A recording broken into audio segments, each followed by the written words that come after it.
ನಮಸ್ಕಾರ ಕರ್ನಾಟಕ. ನಾನು ಶಂಶೀರ್ ಬುಡೋಳಿ. ಬರುವ ಅಕ್ಟೋಬರ್ 1ರಿಂದ ಇರಾನಿ ಕಪ್ ಶುರುವಾಗುತ್ತೆ. ಇರಾನಿ ಕಪ್ ಟೂರ್ನಿಗೆ ಶೇಷ ಭಾರತ ತಂಡವನ್ನು ಪ್ರಕಟ ಮಾಡಲಾಗಿದೆ. 15 ಮಂದಿ ಸದಸ್ಯರ ಈ ತಂಡವನ್ನು ಋತುರಾಜ್ ಗಾಯಕ್ವಾಡ್ ಲೀಡ್ ಮಾಡ್ತಾರೆ. ಇನ್ನು ಈ ತಂಡದಲ್ಲಿ ನಮ್ಮ ಕರ್ನಾಟಕದ ದೇವದತ್ ಪಡಿಕ್ಕಲ್ ಹಾಗೂ ಪ್ರಸಿದ್ಧ ಕೃಷ್ಣ ಸ್ಥಾನವನ್ನು ಪಡೆದಿದ್ದಾರೆ. ಇಲ್ಲಿ ಪಡಿಕ್ಕಲ್ ಬ್ಯಾಟ್ಸ್ಮನ್ ಆಗಿ ಆಯ್ಕೆಯಾದರೆ ಪ್ರಸಿದ್ಧ ಕೃಷ್ಣ ವೇಗಿಯಾಗಿ ತಂಡದಲ್ಲಿ ಸ್ಥಾನವನ್ನು ಗಳಿಸಿಕೊಂಡಿದ್ದಾರೆ. ಹಾಗೆ ದುಲೀಪ್ ಟ್ರೋಫಿ ಟೂರ್ನಿಯಲ್ಲಿ ಅತ್ಯುತ್ತಮ ಪ್ರದರ್ಶನ ನೀಡಿದ ಇಶಾನ್ ಕಿಶನ್ ಕೂಡ ಈ ತಂಡದಲ್ಲಿ ಕಾಣಿಸಿಕೊಂಡಿದ್ದಾರೆ. ಹೀಗಾಗಿ ಕನ್ನಡಿಗ ಕ್ರಿಕೆಟಿಗರು ಈ ಒಂದು ಟೂರ್ನಿಗೆ ಆಯ್ಕೆಯಾಗಿರುವುದು ಬಹಳಷ್ಟು ಖುಷಿಯನ್ನು ತಂದಿರುವಂಥದ್ದು. ಹೀಗಾಗಿ ನಮ್ಮ ಕರ್ನಾಟಕದ ಕ್ರಿಕೆಟ್ ಅಭಿಮಾನಿಗಳಲ್ಲಿ ಒಂದು ಸಂತಸ ಕಾಣ್ತಾ ಇದೆ.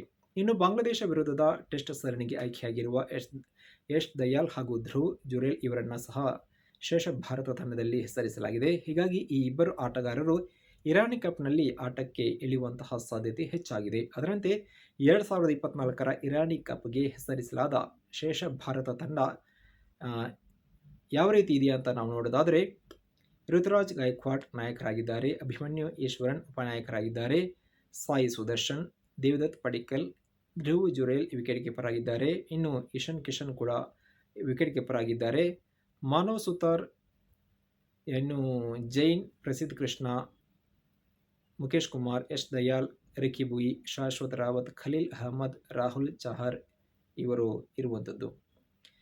ಇನ್ನು ಇರಾನಿ ಕಪ್ಪನ್ನು ಯಾಕೆ ಆಯೋಜನೆ ಮಾಡಲಾಗುತ್ತೆ, ಇರಾನಿ ಕಪ್ ಹಿಂದಿನ ಉದ್ದೇಶ ಏನು ಅಂತ ನಾವು ನೋಡೋದಾದರೆ, ಝಡ್ಡಾರ್ ಇರಾನಿ ಅಥವಾ ಜುಲ್ ಇರಾನಿ ಇವರು BCCIನ ಮಾಜಿ ಅಧ್ಯಕ್ಷರು.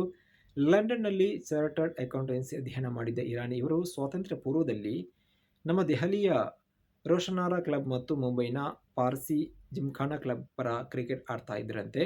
ಅಷ್ಟೇ ಅಲ್ಲದೆ 1928ರಿಂದ 29ರಿಂದ 1945, 46 ಮತ್ತು 1948, 49ರಿಂದ 1961-62 ಇವರು ಭಾರತ ಕ್ರಿಕೆಟ್ ಮಂಡಳಿಯ ಖಜಾಂಚಿಯಾಗಿ ಸೇವೆಯನ್ನು ಸಲ್ಲಿಸಿದರು.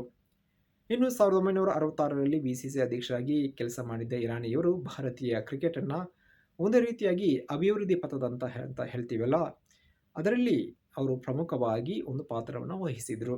ಈ ಮೂಲಕ ಸ್ವಾತಂತ್ರ್ಯ ಭಾರತದಲ್ಲಿ ಕ್ರಿಕೆಟನ್ನು ಉತ್ತೇಜಿಸುವಲ್ಲಿ, ಅದನ್ನು ಬೆಳೆಸುವಲ್ಲಿ ಇರಾನಿಯವರು ತಮ್ಮದೇ ಆದಂತಹ ಕೊಡುಗೆಯನ್ನು ನೀಡಿದರು. ಹೀಗಾಗಿ ಸದ್ಯ ಈ ಕಾಲಘಟ್ಟದಲ್ಲಿ ಇವರ ಸ್ಮರಣೆಯಲ್ಲಿ ಇರಾನಿ ಕಪ್ಪನ್ನು ಆಯೋಜನೆ ಮಾಡಲಾಗುತ್ತೆ. ಇದರಲ್ಲಿ ವಿಶೇಷ ಏನಪ್ಪಾ ಅಂದರೆ, ಇರಾನಿ ಕಪ್ನಲ್ಲಿ ಹಾಲಿ ರಣಜಿ ಚಾಂಪಿಯನ್ ತಂಡ ಹಾಗೂ ಶೇಷ ಭಾರತ ತಂಡ ಏಕೈಕ ಟೆಸ್ಟ್ ಪಂದ್ಯದಲ್ಲಿ ಮುಖಾಮುಖಿಯಾಗುತ್ತೆ. ಇದು ಇಲ್ಲಿ ಕುತೂಹಲ ಮೂಡಿಸಿರುವಂಥದ್ದು.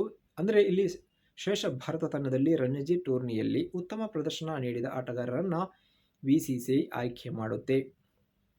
ಅದರಂತೆ ಇದೀಗ ಶೇಷ ಭಾರತ ತಂಡವನ್ನು ಹೆಸರಿಸಲಾಗಿದೆ.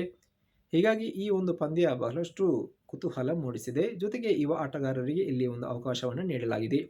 ಈ ತಂಡ ಅಕ್ಟೋಬರ್ 1ರಿಂದ ಶುರು ಆಗಲಿರುವಂತಹ ಇರಾನಿ ಕಪ್ ಟೂರ್ನಿಯಲ್ಲಿ ಆಟ ಆಡುತ್ತೆ. ಜೊತೆಗೆ ತಮ್ಮ ಒಂದು ಪ್ರತಿಭಾ ಪ್ರದರ್ಶನ ಮಾಡೋಕ್ಕೆ ಇಲ್ಲೊಂದು ಅವಕಾಶ ಕೂಡ ಯುವ ಆಟಗಾರರಿಗೆ ಸಿಗುತ್ತೆ.